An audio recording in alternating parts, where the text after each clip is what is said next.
gusto nyo? Ikaw, ate, so, anong gawin natin sa mama mo? Kaya mag-desisyon. Anong desisyon?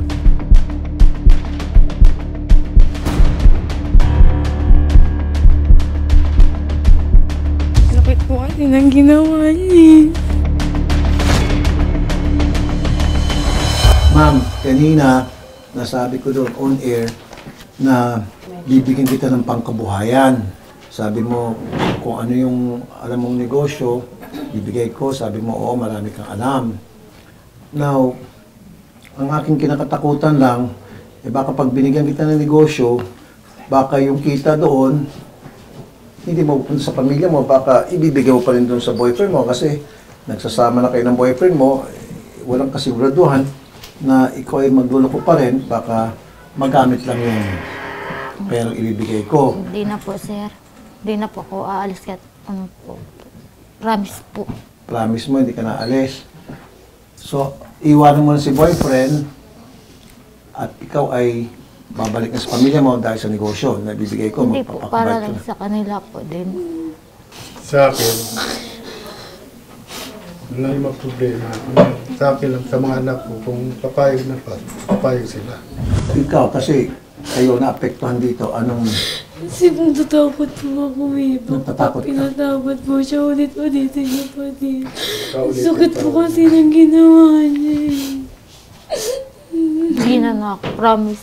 Nangako ko, hindi na ako uulit. Hindi mo kami iiwan. Ang dami mo pangako, binitawan na pa ako. Natatakot na ako na mangako ka ulit sa amin. Hindi, promise nga naglinaw. Kasi noon lang kasi parang naano lang din po ako sa mga kapitbahay namin. Ano naman, sobrang sakit, ma. Hindi mo alam yung nararamdaman namin. Ang sabi mo dati, ayaw mo iparamdam yung naramdaman mo nung bata ka. Pero bakit doble-doble yung naramdam mo, ma? Ma, paulit-ulit lang yung sakit, ma. Sakit-sakit. Kahit nung may sakit kami, walang nag-aalagang nanay sa amin. Pero na maulit. Magbabago na ako. Promise.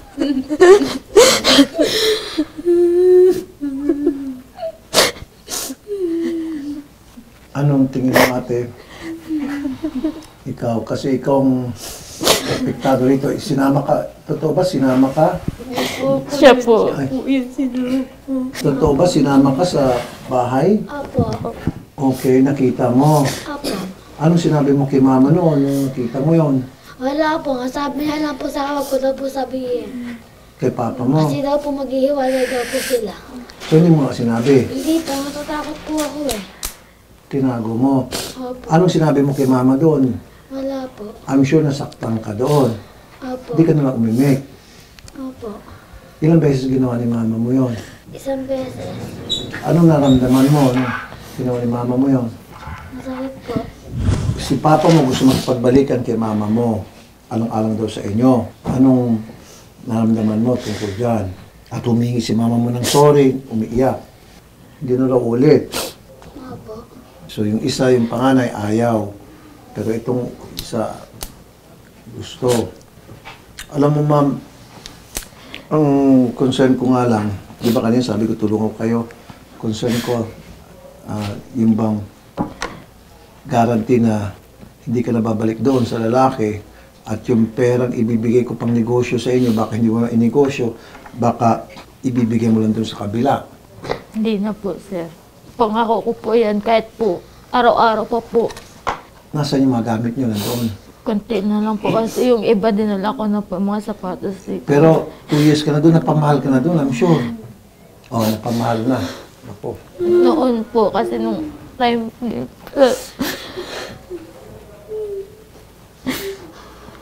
Napamahal ka na doon, so tama itong anak mo, anong guarantee na hindi ka babalik-balik doon? hindi na po. May baby ka na doon sa kabila. Na ano lang po kasi noon po ako, sir, yung parang yung hindi ko pa naramdaman, yung hindi ko pa naranasan. Hindi ba naranasan?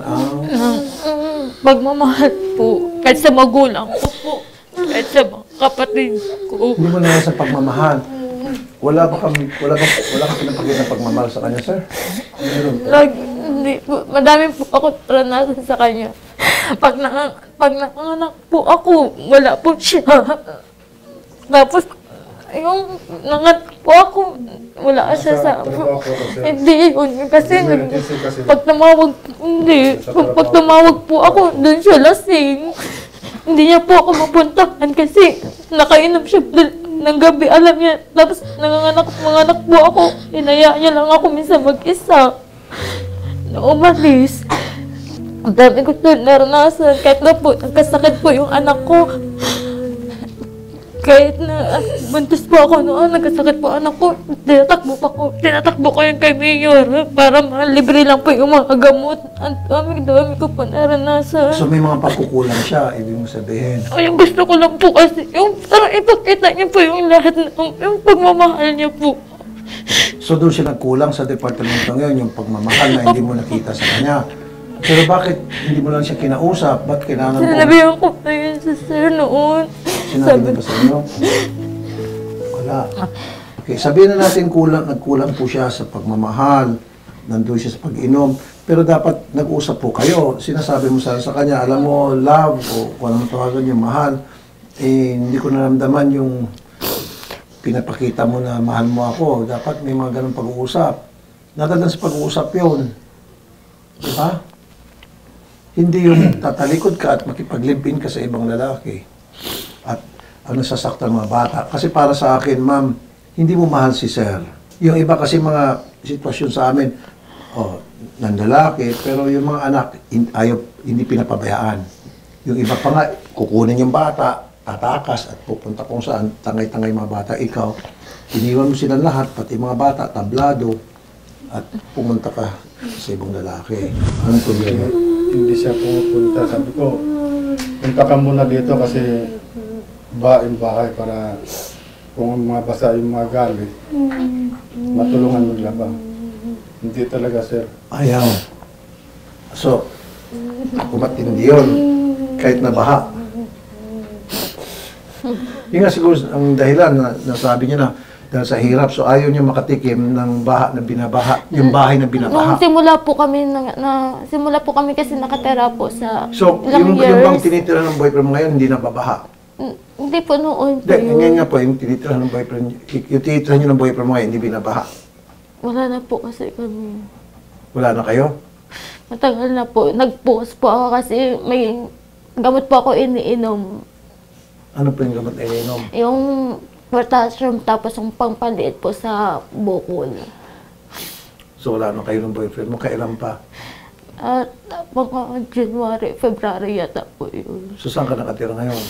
Hindi po, sarili ko po. Pero nakikita-kita lang kay pamisa-misa ng lalaki. Nag-usap-usap lang. Hindi na po. Sige, ba't ka umiyak pa rin? Kasi kahit wala na yung lalaki na tabi niya, di pa rin siya umuwi sa amin. Di man lang niya kami naisip kamustahin. Kahit na wala ng lalaki, hindi pa rin siya umuwi. Yung ayaw ko lang po kasi sa kanila, sir. Yung pag kinakamusta ko po, hindi po siya nagbabasa, nakamusta kayo dyan. Tapos magtitext lang po siya, Mama, pwede lang mo ako. Okay, sige. Wala na kayo nung lalaki, hindi mo na mahal si lalaki, sabihin natin, pero kumustahin man lang yung bata, yun yung hinaing ng bata. Anak, kumusta kayo dyan? Talawin man lang. Lagi po ko yun sila nakakamusta pag sa chat po. May tinatawag po na marriage counseling. Marriage counseling ko kayo kung ang balak nyo ba siya makipagbalikan pa rin sa kanya, tingnan kung ano yung problema sa marriage ninyo at paanong kayo pag-ayusin hanggang sa maging maayos muli ang pagsasama ninyo. Kaya ko pong gawin yon.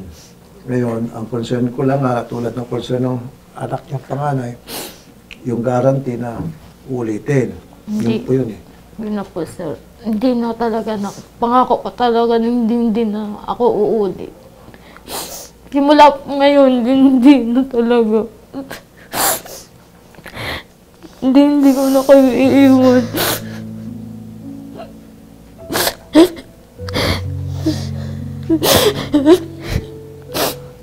So ate, ang tingin desisyonin mo? Kung ano na lang po yung desisyon ni Papa. Okay. Sir, ayan na. Sabi ng anak nyo, desisyon niyo po yun. Mahal ka ng anak niyo, sir. Kanina, ayaw na niya. Pero ngayon, ipinapasa niya sa inyong desisyon bilang pamilya. Basta lang hindi na ulitin, sir. Yung ano ko sa kanya. Pag ginulit pa niya, kakasuhan siya ulit. So, payag ka, magbalikan na lang kayo. Okay.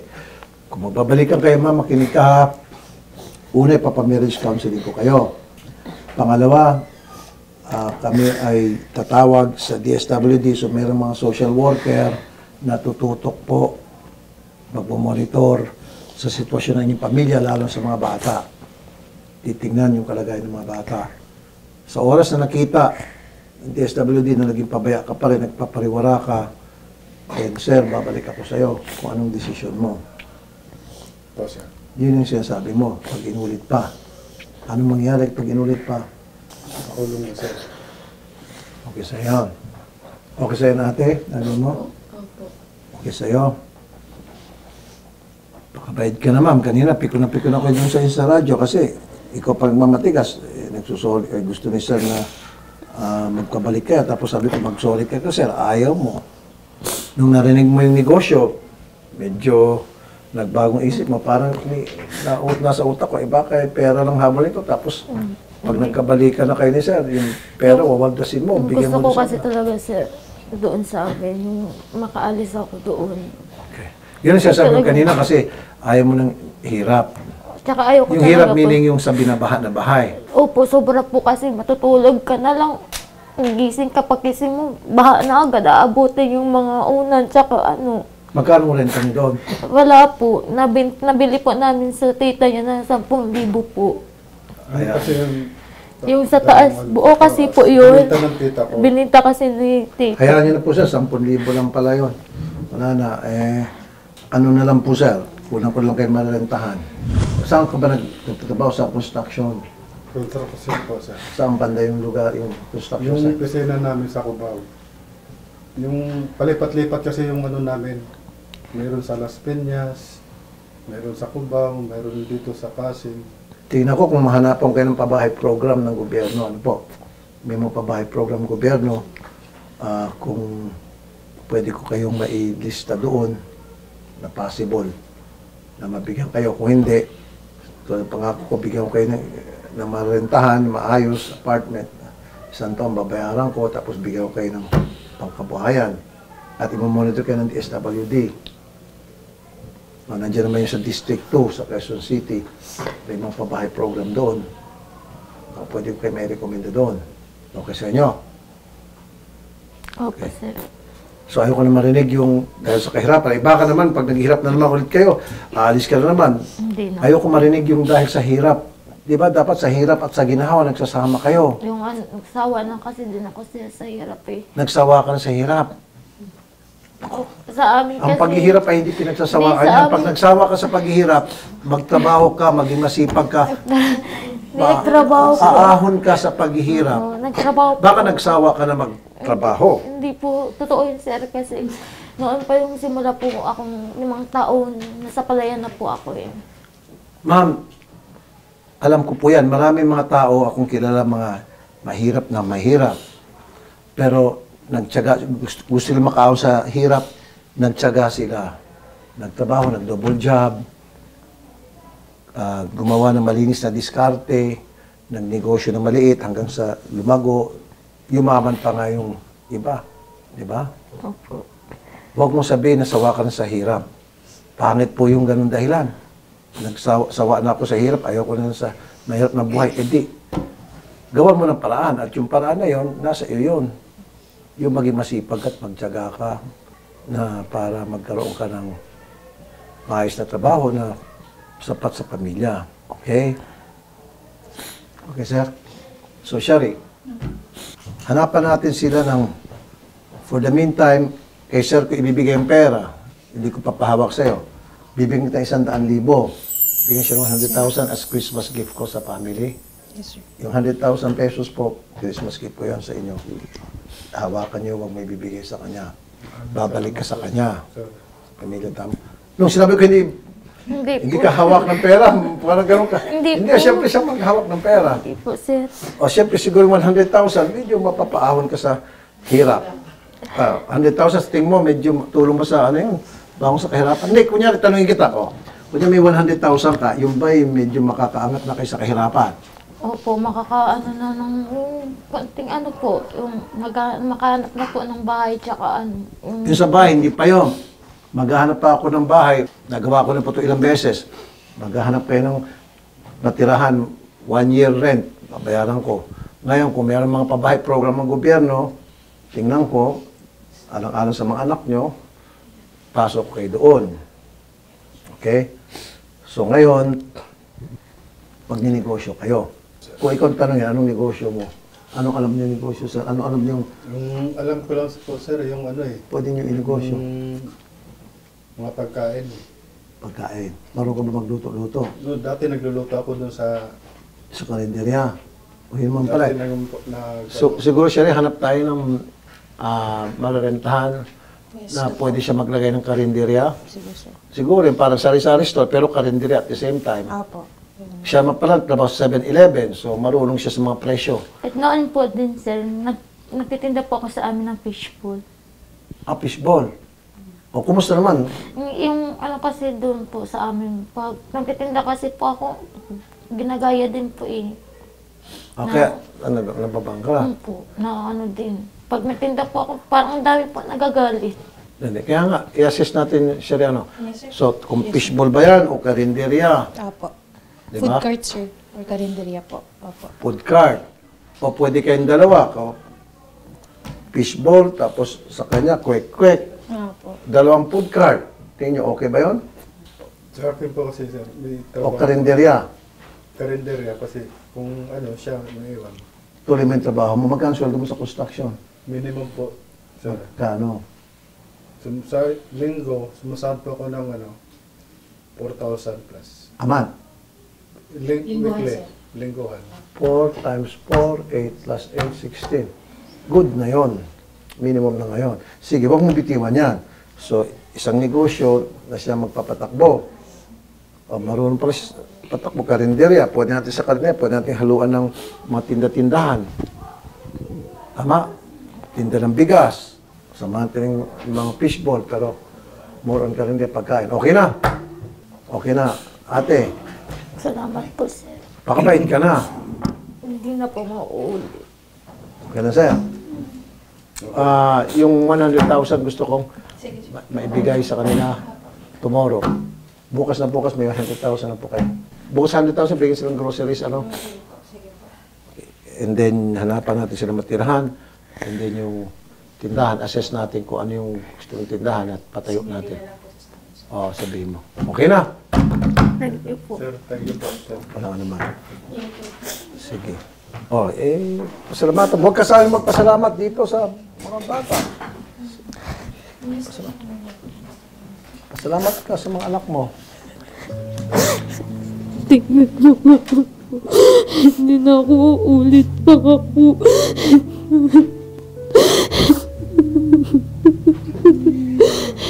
Hindi na ako aalis.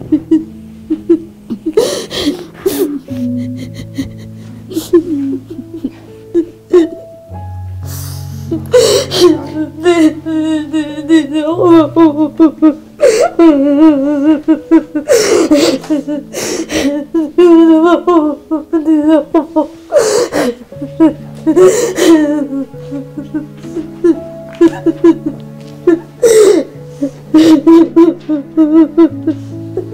Nag-aaral kayo? Nag-aaral po yun.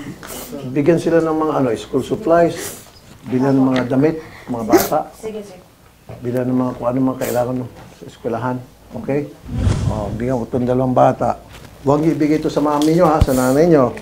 Itong 10, kung anong gusto mong bilhin, sapatos, damit, 10,000 kayo. Tapos ano mo kay papa nyo, ha? Saan niyo gusto kumain? Sabi mo, anong restaurant?